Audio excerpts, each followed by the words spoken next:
It's easy to be discouraged, when there's rain pouring through the roof. I think there's a song about that, actually. When the rain's pouring through the roof, when there's 5 people in church, when it's minus 20 outside, when the furnace doesn't work, when the oil tank's empty, and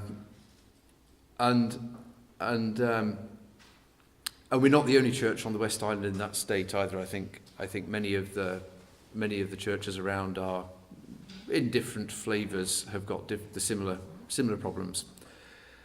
And Jeremiah, he also was in a position where he could feel slightly discouraged. He was in Jerusalem. He was in prison.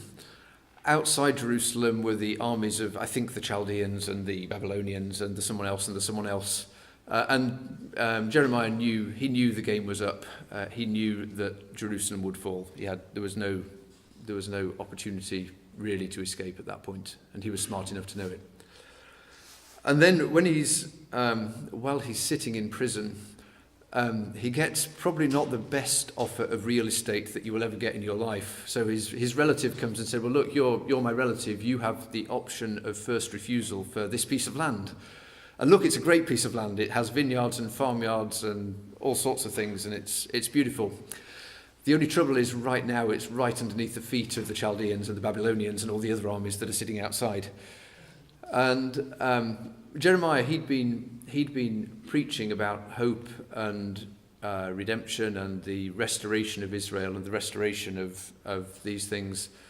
But even so, it must have crossed his mind to think that this was going to be the biggest waste of 17 shekels of silver that he'd ever had in his life. It must have crossed his mind at that point that why would I do that? But he didn't. He essentially put his money where his mouth is, and he said, no, I will buy it, because now things are not good, but in the future they will be good. I will have faith and I will buy it. So he got direction, and he prayed, and he bought the land. And similarly, actually, well, maybe not that similarly, but when we talked to the bishop, as we've done quite a lot recently about St Mary's and what do we do and who are we and where do we go, I think she actually came up with a sensible challenge, which was, well, what I want you to focus on as a church is mission, passion, and being sustainable financially. Those 3 things that she gave us. And she said, I support you. I want you to be successful, because it's when you are successful, we are successful, actually. And I'd like to come and talk to you every 6 months or so to check in about where you're at and how it's going and where you're going. It seems a pretty reasonable level of support, actually. So this morning, I thought I'd just talk a little bit about those 3 things, about mission, passion, and finance, and maybe some of the things that have been important to us and are important to us, and where we might go with them. There's a danger it might be quite long. If it is, I really apologise. So I thought I'd start with passion, actually, because Jeremiah's first response actually was to pray after he had this offer of real estate. And when I thought about, well, what does passion really mean? I decided that probably it was focused around our own spiritual health as a community. So I divided it into worship, spiritual development, the community, essentially how do we connect with each other, and maybe more importantly, how do we connect with God? Why is this important to us? Well, I guess in some sense it's self-evident. It's why we're here, to connect with each other and to connect with God. If we're not doing that, then probably we're not being a church, I guess. But nevertheless, it is easy to get diverted from that as being our primary purpose, primary reason for being here. How often did Jesus talk about the religious establishment, the church, essentially, about how they'd missed the point, how they preferred the ritual to the reason behind it, how they liked being respected for their robes and their position in society, but forgot the responsibility that comes with that. And that they were out to preserve the status quo and keep everything as it was, rather than change society and change the world. And it felt that it was worth just starting out by without answering the question, at least figuring out as we decide who we are in terms of worship and other things associated with passion, what is trappings that we can leave behind and move on from, and what is essential that really is part of who we are and how we connect with God and how we connect with each other. And I guess I speak as somebody who's been Anglican since birth, and got lots out of Anglican worship, but also the way that we do Anglican worship here, and the way that we are as a community here is very different to me compared to how I've been in churches before. So that was just a bit of what not to focus on, I guess, is not to focus on the trappings, but to focus on the essential. And that's something I think it's good that we all think about. And then in terms of who we are, as we've been drafting various letters to bishops and preparing for vestry and talking as a corporation and in the wider congregation, it's actually really, really humbling just to hear people's stories about how much St Mary's means to them, and also about just how much people quietly do without seeking praise, without seeking fuss, without being Pharisee-like about it, I guess, but just doing the work that they feel called to do. Visiting seniors' residences, calling people up at home, putting themselves in emotionally difficult places where people are having trouble. There's just a really, really, really long list of things that you the congregation, do day in, day out. And not least of that, I think, is the mingling and friendships that are between generations in this place, which is not that usual, I think. And St Paul knew very well that it takes many different types to build and sustain a church, and he wrote a lot, or he wrote in Corinthians, about how there are many gifts but one body, and how when we work together in harmony, when we honour each other, when we suffer together, how the greatest and least should have concern for each other. That's when a church really works and really does the will of God. And interesting, a new take on that, I guess, that I read the end of it, where St Paul actually urges us to seek the greater gifts. And I'd not often wondered about that, but just wondered what the meaning of it was. And I think in thinking it through this time, maybe the thought that was in my head is that it's good to figure out that we have a part to play as we are at the moment, but there's also room for growth and development and going and doing different things, seeking new gifts and expanding. So I think I felt it was more a guard against complacency than telling you to be ambitious. But nevertheless, we all have gifts to offer and gifts that can grow as well. So I think the question I would pose is what are each of us, what are our gifts to this church community and to God, and how do we use them? How do we develop them, and how do we grow them?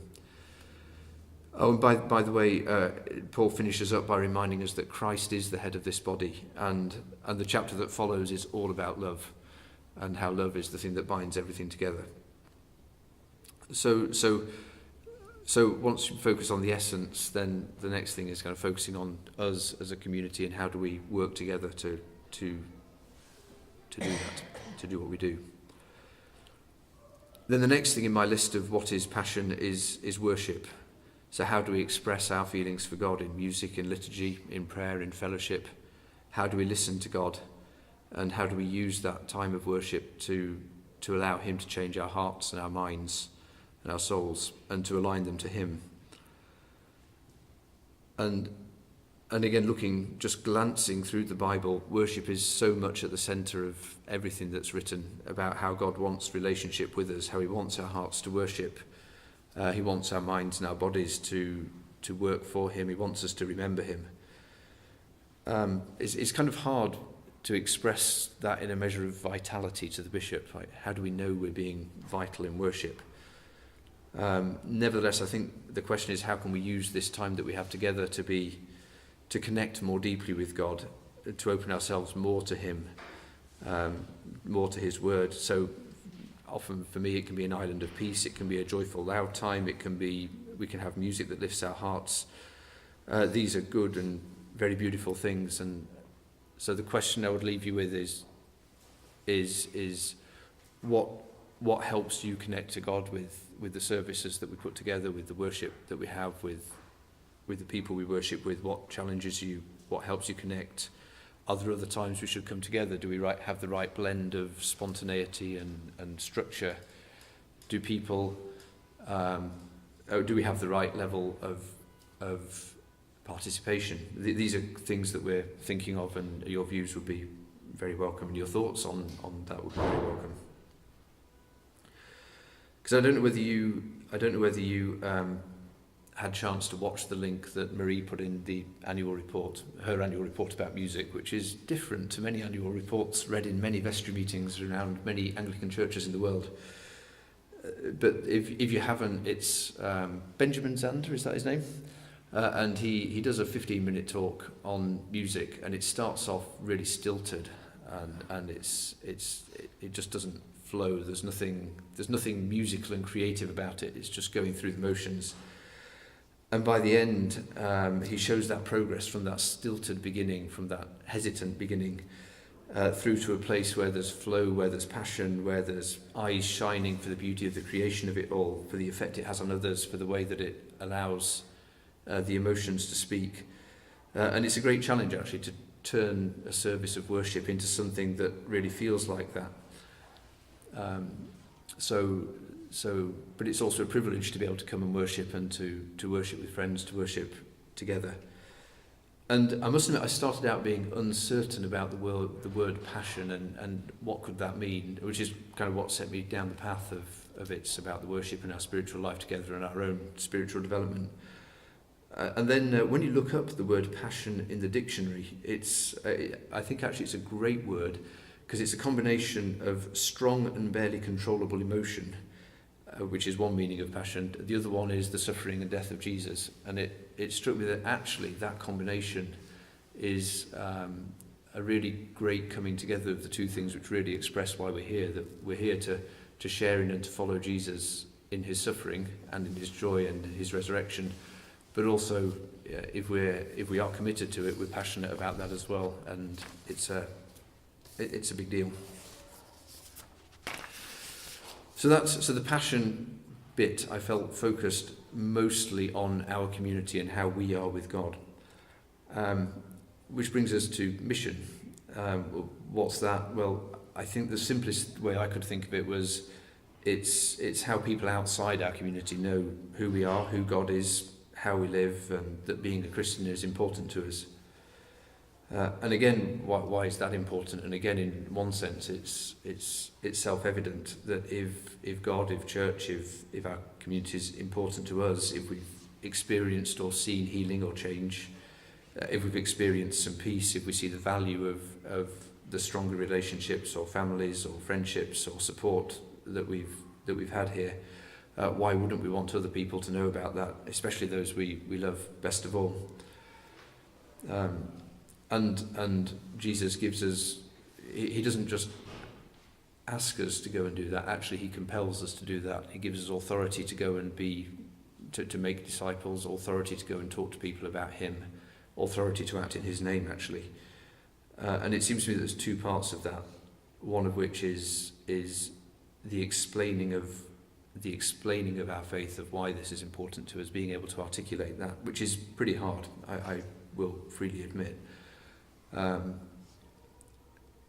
maybe the analogy is a little bit that, like writing sermons, sometimes you have good ideas in your head, but when you actually come to write them down in words, in a flow, it does not always flow in the same way that you thought it might when it was just in your head and you just said it. In a similar way, I think I certainly have a view as to why it's important, but it's not until you really try and explain it to somebody else that it becomes, oh yeah, I don't know about that, and maybe I should go and think about that, and what about these things? So in trying to answer that question, it throws up a million other questions, but that's how progress is made, I guess. So there's the how do we explain it to other people, but there's also the what do people just see in us.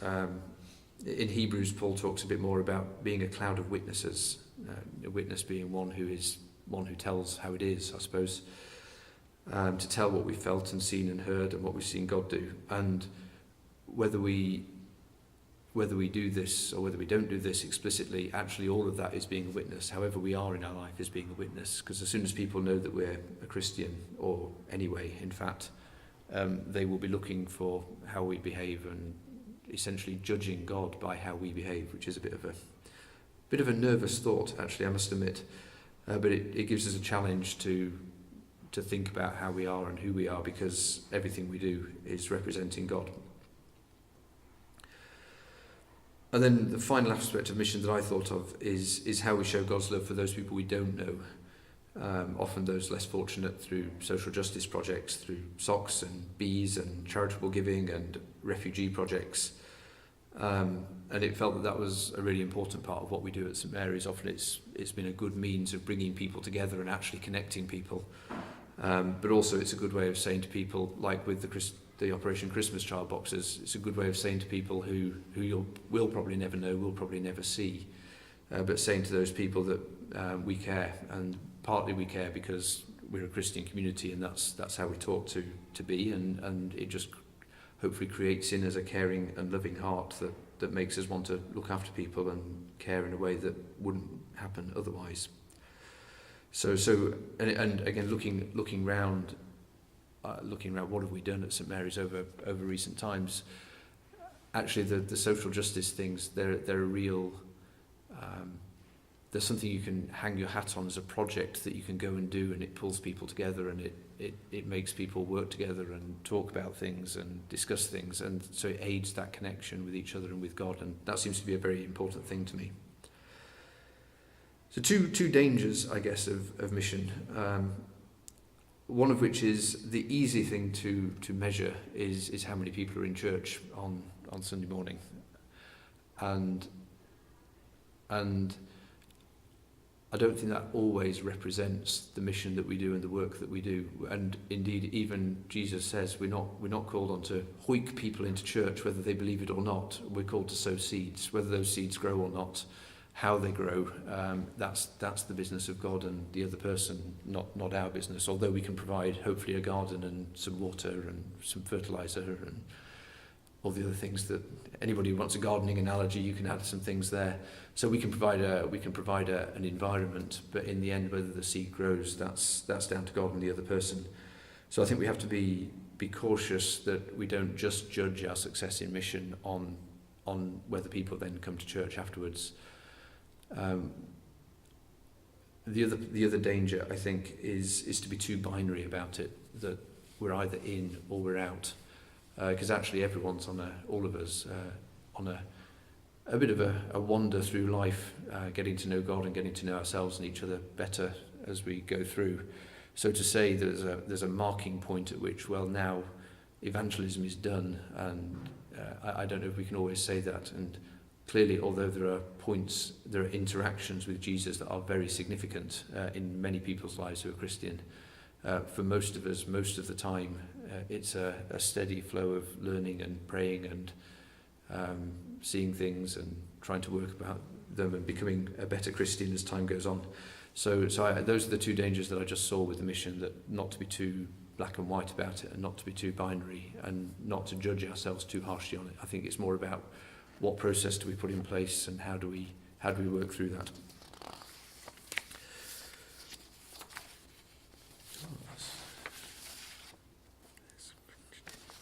Also a danger of printing things out that you lose the thread. And I guess the final reason with mission about why not to judge ourselves too hardly is by just the numbers in church is Jesus says quite a lot in several places that the road to being a follower of him is not straightforward. It's the narrow, twisting, steep, bumpy road, not the wide, smooth, flat, broad road that's easy to walk down. And I do sometimes wonder whether actually we have to look more at whether what we're doing is authentic and true to God, and that then things will be what they are. Because I'm sure it would be easy to fill a church by not being authentic and by promising a broad path rather than actually being honest, which is, no, the path of being a Christian is hard but worth it, which is a different way. It requires work, it requires self-examination, it requires true following of Jesus, and that's not straightforward. And even Jesus didn't, as I've said before, even Jesus did not have a spectacularly great success rate, that there were lots of people who saw him and then said, oh, that looks a bit hard, and went off and carried on living their lives as they had done before. But if we are going to be an authentic Christian community, we have to commit ourselves that that's what Jesus said, and that's therefore what we have to do. So the final bit, the final thing that the bishop charged us with after passion and mission was, she had a better phrase for it than this, but essentially it's financial viability of the church.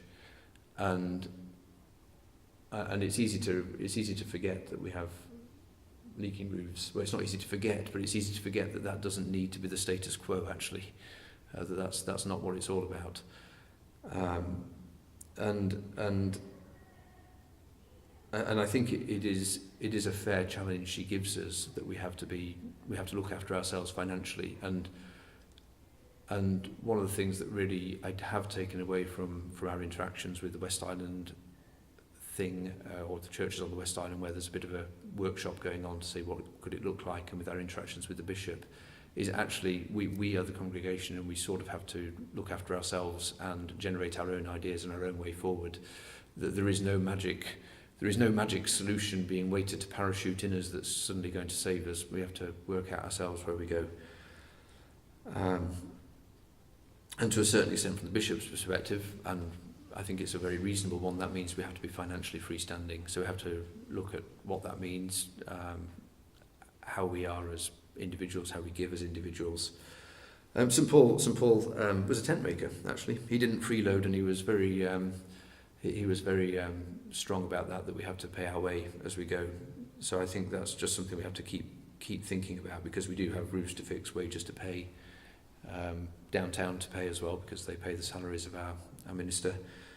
And it's an important aspect of what we do, that we have to give and remember that it's God's stuff that we're giving back to him.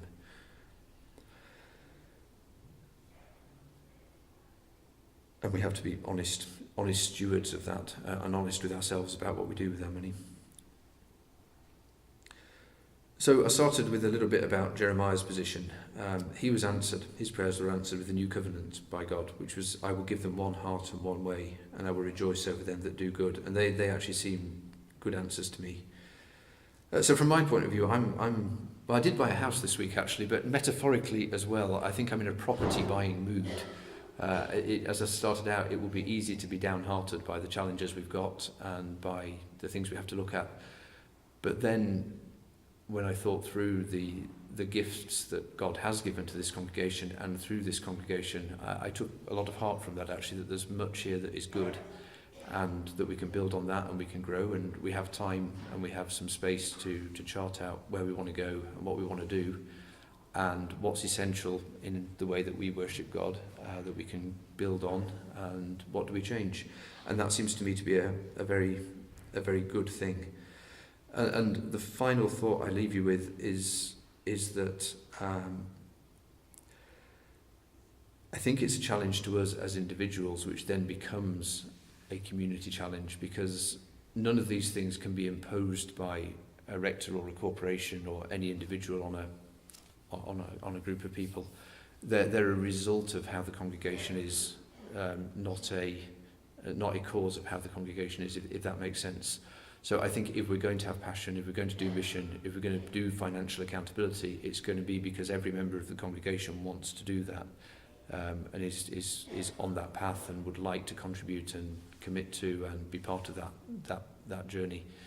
Not because somebody's going to come and tell us, well, you have to be this, and then we go and carry on doing the same thing.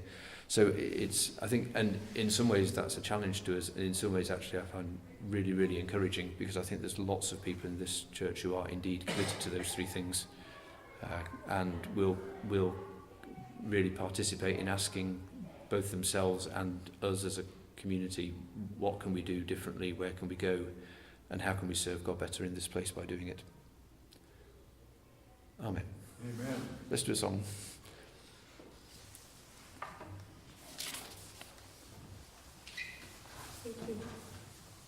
We've done this song for a few weeks running,